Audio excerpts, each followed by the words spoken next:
বার MCQ exam কঠিন না, সঠিক প্রস্তুতির খেলা।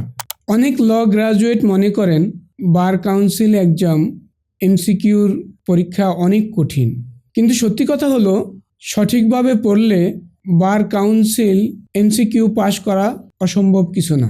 বার কাউন্সিল এক্সাম মূলত 7টি বিষয়ের উপরে হয়ে থাকে, যেমন CPC, CrPC, penal code, the evidence act, the SR act, limitation act, professional ethics.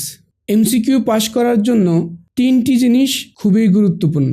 তার মধ্যে সেকশন মনে রাখা, সেকশন বোঝা, ডেফিনেশন ভালোভাবে বুঝে পড়া এবং নিয়মিত প্র্যাকটিস করা।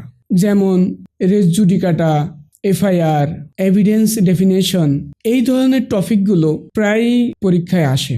যদি প্রতিদিন একটু একটু সময় নিয়ে প্র্যাকটিস করেন তাহলে ধীরে ধীরে এমসিকিউ একদম সহজ হয়ে যাবে। তাই মনে রাখবেন, বার কাউন্সিল এক্সামের এমসিকিউ পাশ করে আপনার অ্যাডভোকেট হওয়ার প্রথম ধাপ। আজ যারা সফল আইনজীবী তারাও একদিন আপনার মতো এমসিকিউ প্রস্তুতি নিয়েছিল। তাই ভয় পাবেন না, নিয়মিত পড়ুন, প্র্যাকটিস করুন, একদিন আপনিও সফল আইনজীবী হিসাবে দাঁড়াবেন। বার কাউন্সিল এক্সাম নিয়ে এমন আরও ভিডিও পেতে ফলো করুন আজিজুল ল একাডেমি।